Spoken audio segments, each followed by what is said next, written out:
The back kennel gate shut with a dull clang. Inside, a large German shepherd pressed himself against the cold concrete, amber eyes fixed on the hallway beyond the bars. A red warning tag hung from his cage, the date written clearly tomorrow. Around him, the shelter buzzed with families meeting their future pets, but his row stayed empty, marked by bold signs that kept hope at a distance. He followed every passing shadow, waiting for something that never came. Weeks of being feared instead of understood had drained him. Even his strength couldn't stop what was coming. 21 days of being labeled a danger instead of a soul had led to this moment, and time was gone. If this already touches your heart, hit the like button, because what happens next will stay with you. Leave a comment if you've ever seen a life change in a single moment. Rain pressed down on Portland like a long, unspoken apology, turning streets into mirrors and the air into something that smelled of wet concrete and pine. At the eastern edge of the city, the municipal animal shelter crouched low and gray beneath the clouds, its back kennels quiet in a way that felt less like peace and more like abandonment. At the very end of the row, behind a red warning sign bolted to steel bars, sat a German shepherd who no longer reacted to footsteps. He was estimated to be around 4 years old, large even by his breed standards, with a powerful frame that had once promised strength but now carried visible exhaustion. His coat, once likely rich black and tan, was dull and patchy. The fur along his neck thinned where metal had rubbed too long too often. His ears stood half alert, half resigned, as if he could not decide whether the world was still worth listening to. The shelter had labeled him Atlas for intake purposes, a name chosen more out of irony than hope, because this dog looked like one who had already carried too much weight. That morning, Jack Mercer walked through the shelter doors without urgency, his movements controlled, economical. Jack was 38, American-born, broad-shouldered, with the dense build of a man who had trained his body to endure rather than impress. His dark hair was cropped short in a habit he'd never broken after leaving the Navy SEALs, and a trimmed beard shadowed a jaw marked by a faint scar running from ear to chin, the legacy of shrapnel from a mission he never spoke about. His eyes were the most striking thing about him, steel gray, observant, carrying the calm of someone who had learned that panic killed faster than bullets. Years in combat had not made him cruel, but they had carved patience into him, the kind that came from watching chaos long enough to understand its patterns. He spoke softly to people, rarely smiled without reason, and avoided crowds when he could. Jack hadn't come to adopt that day, at least not officially. He told himself he was only there to drop off donated supplies for a veterans outreach program that partnered with the shelter dogs trained for emotional support and PTSD therapy. It was easier to believe that lie than admit the truth. Since leaving active duty, silence had followed him home, and he was tired of fighting it alone. As he walked past the front kennels, dogs barked and leapt, tails striking metal in hopeful rhythms. Jack nodded to a few staff members, exchanging brief, polite greetings, his posture respectful but distant. Then he heard it, not a sound, but the absence of one. The back row was unnaturally still. That was where he saw Atlas. The dog did not stand or rush forward. He sat squarely on his haunches, spine straight, head slightly lowered, amber eyes lifting only enough to meet Jack's gaze. There was no pleading in that look, no performance. It was the expression of a creature that had learned begging changed nothing. Jack felt something tighten in his chest, a familiar, unwelcome recognition. He had seen that look before in mirrors after failed rescues, in the eyes of teammates pulled from rubble too late. A shelter coordinator approached Dorothy Hale, a woman in her early 50s with tired blue eyes and graying blonde hair pulled into a practical bun. She moved with the efficiency of someone who had spent decades making impossible choices. "That one's not available," she said, gently, noticing Jack's pause. "Behavioral red tag, high reactivity, history of aggression toward handlers." Her voice carried professionalism, but also fatigue. Jack didn't look away from the kennel. "Aggression or fear?" he asked quietly. Dorothy hesitated. "The reports say aggression. Personally," she sighed, "I think he learned the world hits first." Atlas shifted slightly, one paw curling inward as if protecting it. Jack noticed the detail immediately, the way soldiers notice limps and flinches. The dog's chest rose and fell, slowly controlled, but beneath it was tension, coiled and waiting. Jack crouched just enough to lower his profile, hands open, visible. Atlas's ears twitched. For the first time, his tail moved, not a wag, but a single uncertain sweep against the concrete. In that moment, Jack understood something with uncomfortable clarity. This wasn't about finding a dog for a program or fulfilling a quiet loneliness. This was about a line he'd crossed many times before, a decision that never asked permission. He had walked away from people he couldn't save. He wasn't going to walk past this one. Dorothy watched him closely, reading the set of his shoulders, the calm in his breathing. "You should know," she said softly. "If you step closer, you step into responsibility." Jack nodded once. "I know," he replied. Atlas held his gaze, eyes steady now, as if measuring the man the way the man had measured him. Outside, the rain continued to fall, indifferent and relentless. Inside the shelter, in the quiet, at the end of the world's patience, something shifted, not loudly, not dramatically, but enough to matter. And for the first time in a very long while, Atlas did not look away. The rain eased into a thin mist by evening, and the shelter's fluorescent lights hummed as closing time crept closer. Jack Mercer remained where he was crouched, at a respectful distance from Atlas's kennel, his breathing slow and even, the posture of a man who understood that stillness could be a language. Atlas did not advance again, but he did not retreat either. His amber eyes tracked Jack's hands the way soldiers watched unfamiliar terrain, and his ears angled forward with cautious curiosity. Dorothy Hale stood a few steps back, arms folded loosely across her chest, her shoulders rounded from years of carrying decisions that never felt light. She had learned to read people quickly, and the man in front of her did not fit the usual patterns. Jack wasn't performing kindness. He was practicing discipline.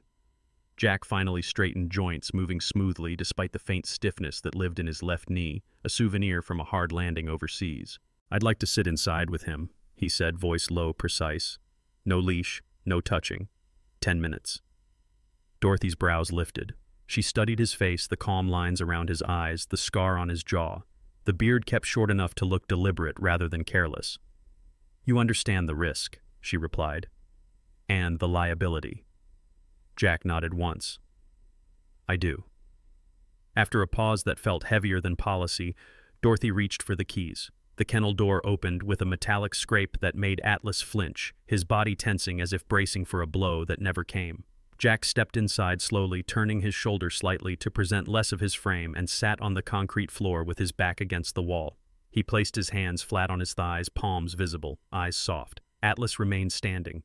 Weight shifted back one hind leg, favoring the other. The dog's chest expanded and contracted with careful breaths, nostrils flaring as he catalogued scent, rain, disinfectant, human leather, and beneath it all the steady note of a man who did not smell like fear.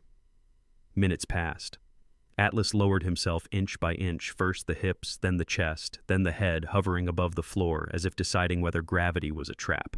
Jack did not speak.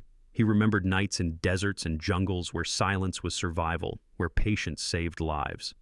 He counted breaths instead, letting the rhythm anchor him. Atlas's tail slid from a tight curl to a neutral rest. When the dog finally leaned forward and placed the faintest weight against Jack's knee, it was not dramatic. It was monumental. Dorothy exhaled a sound she didn't realize she'd been holding. Paperwork followed quickly, as if everyone sensed time tightening. Dorothy explained the conditions with crisp clarity: behavioral disclosure, medical evaluation, a temporary foster-to-adopt agreement pending assessment. Jack listened without interruption, his signature neat and decisive. A veterinarian on call, Dr. Ethan Brooks, arrived within minutes. Brooks was in his mid-40s, American-born, tall and lean, with a runner's build, dark hair streaked prematurely with gray.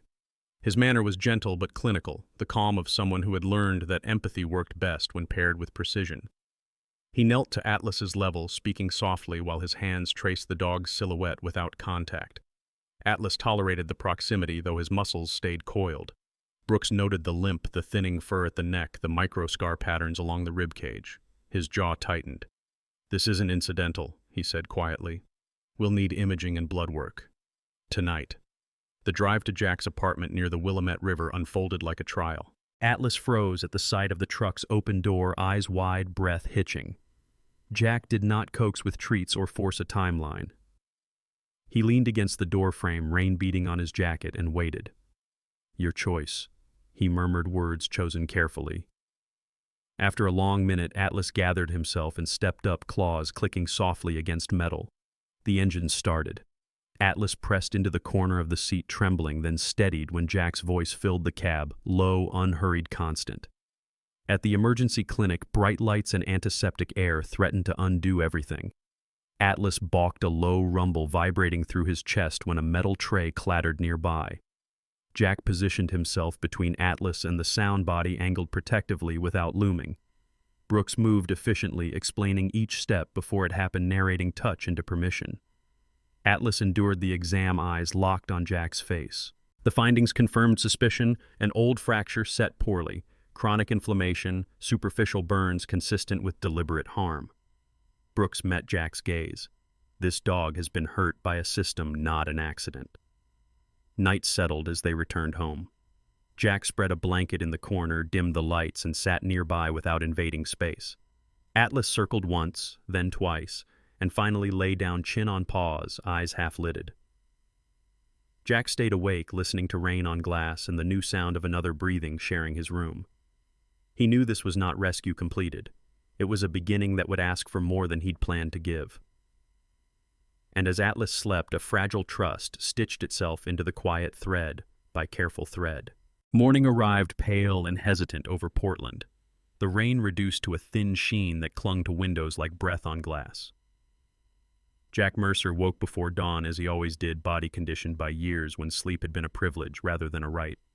He lay still on the couch, listening not for danger, but for Atlas. The German Shepherd was curled on the blanket in the corner, massive frame folded with surprising care, chest rising and falling in a slow, even rhythm. In sleep, Atlas looked younger, closer to the dog he might have been before cruelty taught him restraint. Jack moved quietly, mindful of the way sudden sounds could shatter fragile calm. He brewed coffee, the scent filling the small apartment, and watched Atlas stir. One amber eye opened, then the other pupils dilating until recognition replaced fear. The dog did not rise, but his tail thumped once against the floor, a small signal that felt larger than any parade Jack had marched in. Trust, Jack thought, was never loud at the beginning. Later that morning, Jack returned to the shelter for follow-up paperwork. Atlas stayed home, watched through a small camera Jack had installed the night before, a precaution learned from missions where you planned for things you hoped wouldn't happen. At the shelter, Dorothy Hale greeted him with the same tired professionalism, though something warmer lived behind her eyes now. "He slept?" she asked. Jack nodded, like he finally believed morning would come. In a cramped office that smelled faintly of paper and disinfectant, Dorothy slid a thin folder across the desk. "This is everything we have on Atlas before intake," she said, "which isn't much." Jack flipped through the pages, scanned form signatures from third-party transfers, a logo stamped repeatedly at the bottom, Evergreen Rehoming Network. The name rang false even before Jack knew why. It sounded too clean, too carefully chosen. "Evergreen places a lot of dogs," Dorothy continued, rubbing her temples. "They present themselves as a non-profit rescue. Foster networks, adoption events, social media campaigns. On paper, they're spotless." She paused, lowering her voice. "But you're not the first to raise concerns." That afternoon, Jack met Detective Maya Collins at a quiet cafe near the river. Maya was in her early 40s, American-born, tall, with an athletic build shaped by years on patrol rather than a gym. Her dark hair was cut into a sharp bob streaked with silver she made no effort to hide. She wore plain clothes, but there was no mistaking the alertness in her posture or the way her eyes cataloged exits. Jack had met her years earlier through a veterans outreach case. She respected his silence, and he trusted her instincts. "I ran Evergreen," Maya said, sliding her phone across the table. "They're not just rehoming dogs, they're moving them." She pulled up reports. Families who'd been encouraged to surrender pets temporarily during financial hardship promised reunification that never came. Donors who'd given generously after watching emotional videos online. Dogs that vanished between foster homes. They target German Shepherds, Malinois, anything large and trainable. Some get sold under the table. Others... She didn't finish the sentence. She didn't need to. Jack's jaw tightened, the scar along his cheek paling. He thought of Atlas's burns the limp Brooks had warned might never fully heal. "Where do they operate?" "Warehouses, pop-up facilities, rural lots," Maya replied. "They hide behind paperwork and sentiment. No one questions a rescue with a good story." That night back at the apartment, Atlas reacted violently to a sound from the street, a van slowing, brakes hissing. He bolted for the corner body, low teeth bared not in aggression but in memory. Jack knelt several feet away, voice steady. "You're safe," he said, not as a promise but as a statement of fact he intended to enforce. Atlas's breathing hitched, then slowed. He crawled forward and pressed his shoulder against Jack's knee, grounding himself. The next days brought more pieces. Brooks called with lab results confirming long-term neglect and repeated trauma. Maya forwarded surveillance stills of an evergreen volunteer loading crates at odd hours. Dorothy admitted the shelter had received multiple dogs from the same source, each one more shut down than the last. A pattern emerged, ugly and undeniable. Jack made a decision he hadn't planned to make so soon. He would not just keep Atlas safe, he would follow the trail back to its source. Not with the fury of vengeance, but with the patience of a man who knew how systems failed and how predators exploited that failure. Atlas, sensing change, stayed close, shadowing Jack from room to room, learning the shape of a life where doors opened and stayed open. As night settled again, Jack sat on the floor beside Atlas, back against the couch, hand resting near, but not on the dog's paw. Outside, Portland hummed, unaware of the quiet war beginning in a small apartment by the river. Atlas laid his head down, eyes closing, in trust that was still fragile, still new.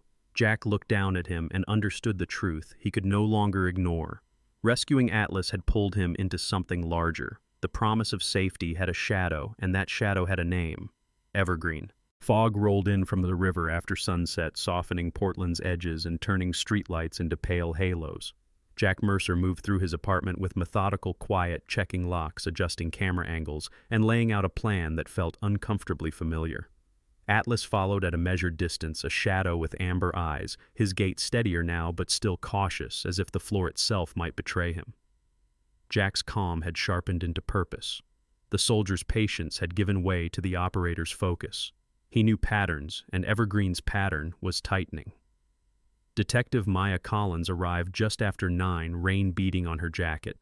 She stood tall in the doorway, shoulders squared, hair slicked back, eyes alert. Years on the force had etched lines of vigilance at the corners of her mouth, but there was a steadiness to her presence that eased rooms. "We have a window," she said, stepping inside. Small but real. She laid out photos and printouts on the table, delivery manifests, burner phone logs, warehouse lease records tied through shell companies. They're moving dogs tonight. A third person joined them via video call, Noah Reed, a systems analyst with animal control, late 20s, pale-skinned with dark curls that never quite obeyed gravity wireframe glasses slipping down his nose. Noah had the look of someone more comfortable with code than confrontation, but his voice was firm. "I traced the donation spikes," he said, fingers flying. "Every time Evergreen posts a last chance rescue video, funds surge. Within 48 hours, transport activity increases. Tonight's spike points to a transfer hub near the rail spur."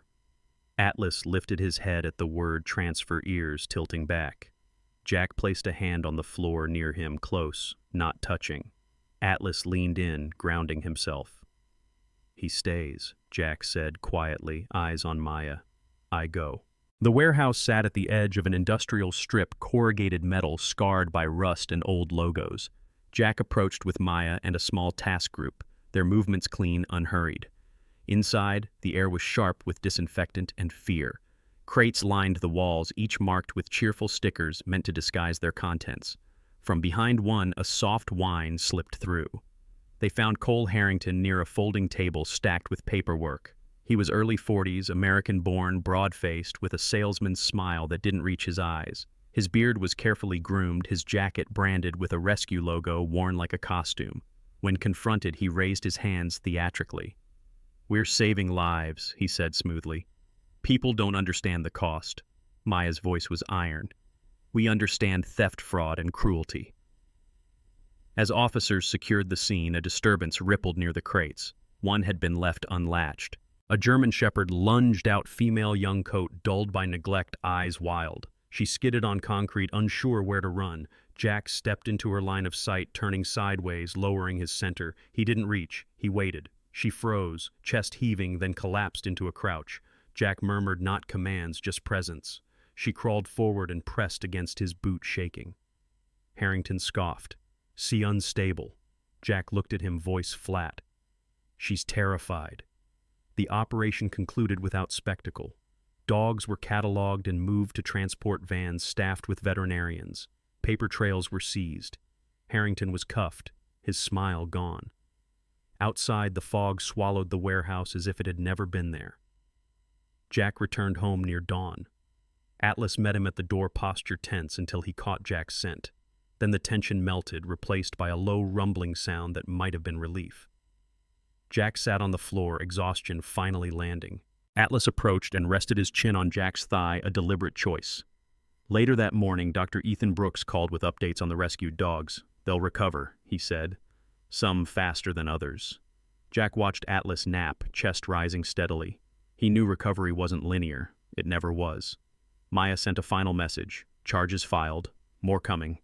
As the city woke, Jack understood the line he'd crossed the night Atlas stepped into his truck. Rescue had become responsibility, and responsibility had become resolve. He scratched the floor lightly. Atlas's tail thumped once certain. The net had tightened. It wasn't over, but it had begun to end. Sunlight broke through Portland's clouds in narrow, tentative bands, touching rooftops and the river as if the city itself were testing the idea of relief. Jack Mercer stood at his apartment window, coffee cooling in his hand, watching Atlas step onto the balcony with a confidence that would have seemed impossible weeks ago. The German shepherd's coat had begun to regain its sheen, black deepening tan warming. The limp was still there, but it no longer defined him. Atlas sniffed the air, ears pricked, then glanced back at Jack, a silent check-in that had become habit. Jack answered with a nod. They were learning the grammar of trust, brief, honest, unforced. The case moved forward with a steadiness that felt earned. Detective Maya Collins called that afternoon, her voice carrying a note of satisfaction she rarely allowed. Warrants had turned into indictments. Shell companies were collapsing under their own paperwork. "He won't be hurting animals again," she said. Jack thanked her meaning more than the words could hold. When he hung up, Atlas padded over and rested his head against Jack's thigh, a weight that grounded him better than any memory of medals or missions. That weekend, Jack drove north to Seattle for a quiet reason that felt big, a foster to adopt meet and greet for several dogs rescued from the warehouse.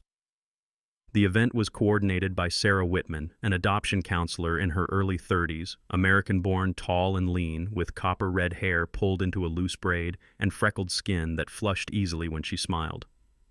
Sarah had the unhurried patience of someone who believed time was a tool, not an enemy. She wore worn sneakers, jeans smudged with paw prints, and spoke to every dog as if their past did not have veto power over their future. Atlas hesitated at the park's edge, watching children run bicycles glide, laughter flicker. Jack did not pull the leash. He waited. Sarah noticed, approached at an angle, and knelt without reaching. "He's allowed to take it in," she said gently, reading Atlas the way some people read weather. Atlas took a step, then another, then stood still, absorbing the world without flinching. Sarah's smile was small and sincere. "That's a brave dog," she said, and meant brave the way sailors mean steady. A young German shepherd female from the rescue, now called Luna, barely 2 years old, slim and silvered with a white blaze on her chest, approached with cautious play bows.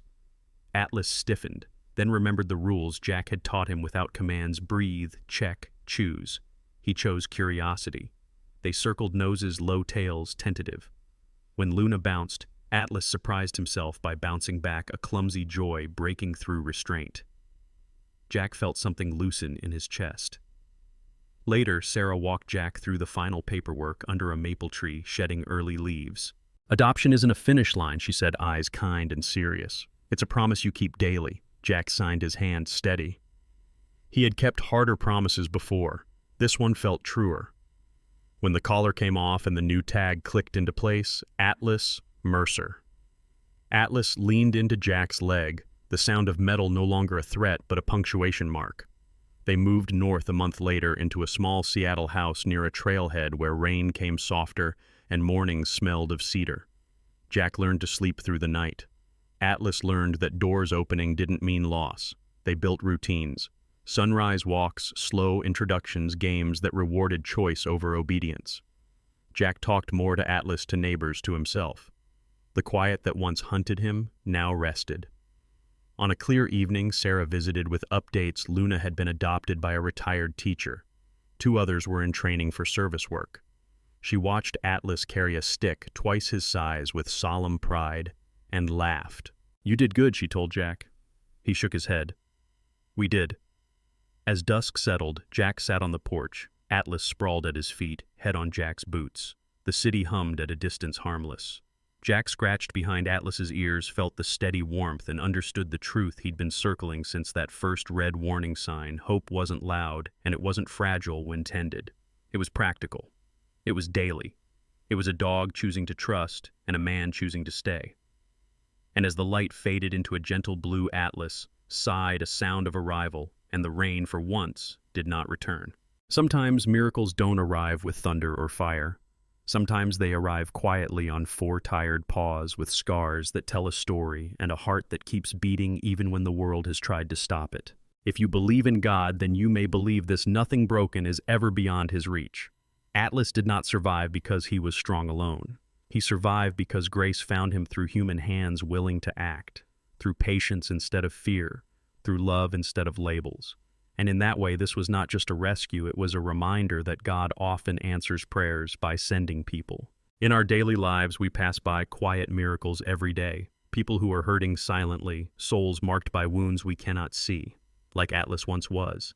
And every choice we make to help, to stay, to care, becomes a small act of faith. You don't have to be perfect, you only have to be willing. If this story touched your heart, let it move beyond the screen. Share this story with someone who needs hope today. Leave a comment and tell us where you're watching from or what this story reminded you of. Subscribe to the channel so more stories of compassion, courage, and second chances can be told. And for everyone watching right now, may God bless you and your family. May He protect your homes, heal your hearts, and guide your steps. May He give you the courage to see what others overlook and the love to act when it matters most. Because sometimes the greatest miracle isn't being saved, it's becoming the reason someone else is.